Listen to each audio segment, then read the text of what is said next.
कि दिल्ली के सोते भाग जगाएंगे, दिल्ली के सोते भाग जगाएंगे, जब इलेक्शन जीत हम आएंगे, दिल्ली के सोते भाग जगाएंगे।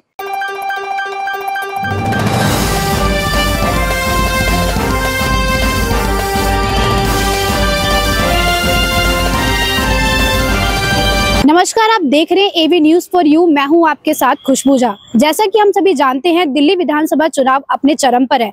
ऐसे में सभी पार्टियों की तैयारी जोरों शोरों से चल रही है। इसी कड़ी में हमारे साथ रिपब्लिक पार्टी ऑफ इंडिया की नई दिल्ली विधानसभा प्रत्याशी एडवोकेट सुबी सक्सेना जुड़ी है। आइए इनसे बातचीत करते हैं। नमस्कार। नमस्कार फ्रेंड्स, नमस्कार दोस्तों। मैम, क्या कहना चाहेंगे चुनाव को लेकर? चुनाव को लेकर यही कहना चाहूंगी कि चुनाव एक अधिकार है, डेमोक्रेसी है। ये अधिकार हमें बाबा साहब अम्बेडकर ने दिया, महिलाओं को अधिकार दिया, और आज इस पार्टी ने मुझे अधिकार दिया, मुझ पर भरोसा जताया। और ये अधिकार बाबा साहब अम्बेडकर ने जो पहले महिलाओं को वोटिंग राइट्स दी, और यहाँ पर इस पार्टी ने मुझे फिर से चुनाव में खड़े होने का एक मौका दिया। और मुझे लगता है मैं यंगेस्ट फीमेल कैंडिडेट हूँ यहाँ पर, तो निश्चित ही वुमेन एम्पावरमेंट पर जिस तरीके से रिपब्लिक पार्टी ने कहीं ना कहीं एनकरेज किया, मैं बहुत थैंकफुल हूँ। पेशे से तो मैम कवित्री हैं और इनके नाम के आके एडवोकेट भी लगता है, एडवोकेट सुबी सक्सेना। तो इनसे जानते हैं कि राजनीति में इनका सफर कैसे रहा। राजनीति का सफर मेरा संवेदनाओं से ही आरंभ हुआ। मैं कविताएं कहती थी और बहुत बचपन से कविताएं कहती हूँ, तो कवित्री पहले हूँ, एडवोकेट बाद में। तो इसीलिए मैंने जो एडवोकेसी भी की वो संवेदनाओं की। महिलाओं को फ्री लीगल एड दी, दिव्यांगजन को फ्री लीगल एड दी, और नई दिल्ली में मुझे लोग पहचानने लगे, जानने लगे, क्योंकि मैं संवेदनाओं की कद्र करने लगी कहीं ना कहीं। और जब संवेदना से आप जुड़ते हैं तो लोगों से रूह से जुड़ते हैं, दिल से उतरते हैं, और इसीलिए शायद रिपब्लिक पार्टी ने मुझ पर भरोसा किया और नई दिल्ली में एक यंगेस्ट फीमेल कैंडिडेट को उतारा। मैम, आम आदमी पार्टी हमेशा कहती है कि उन्होंने दिल्ली में बहुत विकास किया है, चाहे शिक्षा को लेकर हो, चाहे और भी महिला सशक्तिकरण को लेकर हो। तो ऐसे में आप क्या कहना चाहेंगे, कितना विकास आप देखते हैं दिल्ली को? दिल्ली का विकास तो देखिए, Delhi is the capital of India, India heart है। तो यहाँ पर तो ये जो फ्री बीट्स हैं हमारे यहाँ, जिसको हम कहते हैं कि मुफ्त में बसेस चल रही हैं, मुफ्त में पढ़ाई, तो ये तो राइट है, ये तो मिलना ही चाहिए।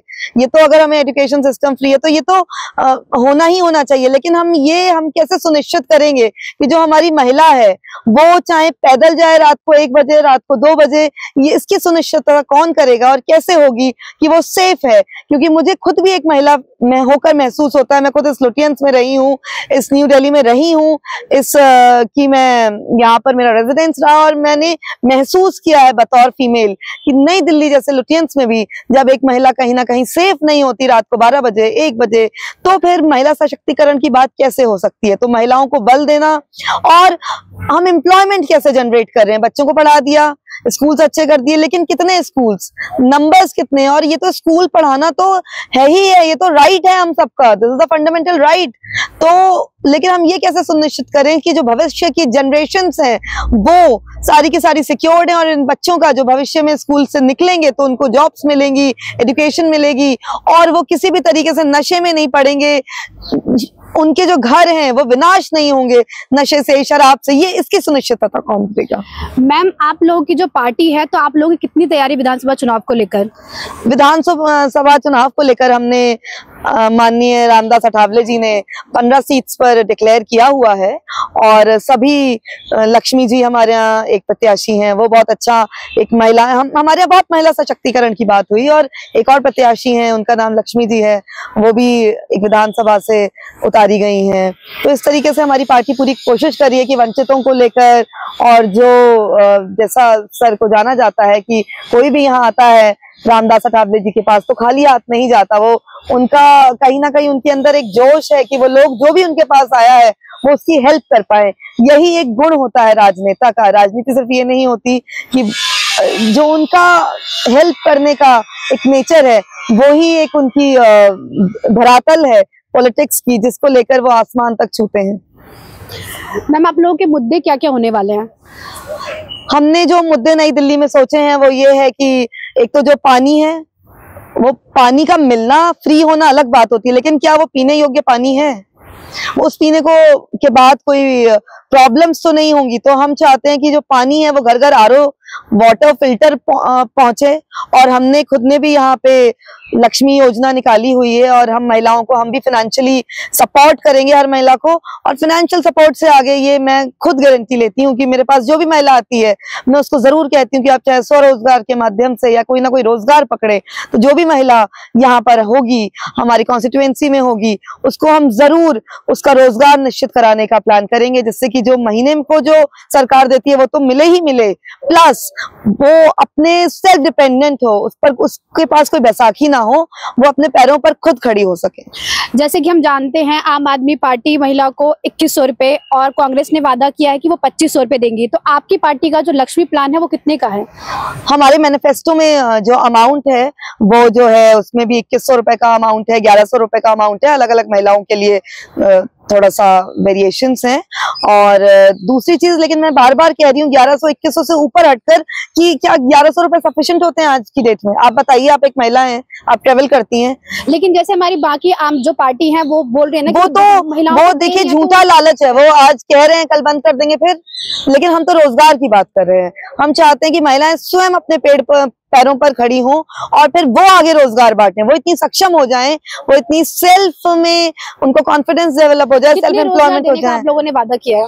मेरा झुग्गियों में जो भी महिलाएं हैं, जो भी बच्चे अभी 12th करके निकल रहे हैं, मैं अभी भी झुग्गियों में उनको कहीं ना कहीं कॉलिंग्स के या कोई जॉब्स ऐसे जरूर देती रही हूँ, जिससे कि डेटा एंट्री के, कॉल्स के और कुछ एडवर्टीजमेंट्स के, जिससे कि वो बच्चे पढ़ाई भी करते रहें और जॉब्स भी करते रहें। तो जो भी महिलाएं पढ़ना चाहती हैं उनके साथ साथ एक योजना चलाएंगे जिससे कि वो पढ़ें भी और साथ में ही वो अपने खर्चे भी मीट आउट कर सकें। जिससे कि कई बार मैंने देखा है जो यंग फीमेल्स होती हैं झुग्गियों की, उनको क्या रहता है कि जैसे ही 18-12 हुआ और पढ़ाई लिखाई पे जैसे थोड़ा बहुत खर्चा हुआ, उसके बाद इनको लगता है इनकी शादी करो।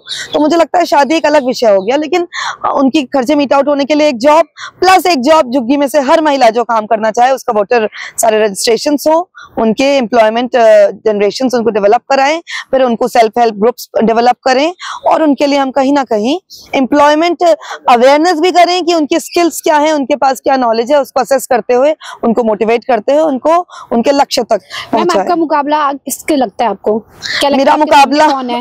वैसे तो मेरा मुकाबला खुद से ही है, लेकिन फिर भी अन्य प्रत्याशी हमारे यहाँ आम आदमी पार्टी से अरविंद केजरीवाल हैं यहाँ पर, और भाजपा से आदरणीय प्रवेश वर्मा जी हैं, और शीला दीक्षित जी के बेटे हैं कांग्रेस से संदीप दीक्षित जी हैं। लेकिन मेरा मुकाबला सच बताऊं तो मुझे ऐसा लगता है कि उन संघर्षों से है, उन चुनौतियों से है जो आज आप दिल्ली में देख पा रहे हैं कि शुद्ध प्रदूषण की जो समस्याएं हैं। तो मेरी जो सच में जो संघर्ष है वो प्रदूषण को लेकर है कि हम सबको ऑक्सीजन मिले। ऑक्सीजन यूं तो फ्री है, फ्री की जो बात की जाती है ना, फ्री है, लेकिन हम सबने कोरोना में देखा ना, ऑक्सीजन बेशकीमती है। तो जो चीजें फ्री में ऐसी बांट दी जाती हैं, कई बार लोग उसकी वर्थ नहीं करते। तो हमें जो बेशकीमती है उसको लोगों की कीमत जनाकर और लोगों तक पहुंचाना है, और लोगों को विकास कि एक ऐसी रहा हो कि जो उनकी second generation, third generation, fourth generation वो ग्लोबल सिटीजन बन सके। उनका जो अचीवमेंट्स हो वो सिर्फ यहीं तक ना सीमित रह जाए, उनकी पीढ़ी दर पीढ़ी प्रोटेक्टेड रहे। और ये तो बाबा अंबेडकर जी की पार्टी है, और बाबा साहब अंबेडकर जी की पार्टी है, बुद्ध की पार्टी है। और बुद्ध का जो बुद्ध की जो बात है वो आदरणीय प्रधानमंत्री जी भी जब कहीं पर भी जाते हैं विदेशों में तो बुद्ध जी का नाम इसीलिए लेते हैं, बुद्ध की बात जरूर करते हैं, क्योंकि बुद्ध कहते हैं समान भाव। तो मुझे लगता है सबसे पहले जो डेवलपमेंट है वह सेल्फ रिस्पेक्ट होएगा। तो हम जरूर जब भी हम किसी एक दूसरे सिटीजन के लिए रिस्पेक्ट डेवलप करेंगे, तो मैं चाहती हूँ कि हमारे यहाँ एक ऐसा समाज बने नई दिल्ली में कि हम एक दूसरे का सबका रिस्पेक्ट करें और उनको एम्प्लॉयमेंट दें, उनको शुद्ध वायु दें, प्रोटेक्शन ऑफ फीमेल्स रहे, बच्चे बहुत प्रोटेक्टेड रहें और एनवायरमेंट प्रोटेक्टेड रहे। और बाबा अम्बेडकर जी का ये भाव और बुद्ध जी का भाव कि सब समान रहे। तो मैं चाहती हूँ सबको रिस्पेक्ट इक्वल हो, इक्वल रिस्पेक्ट हो, इक्वल अपॉर्चुनिटीज हो।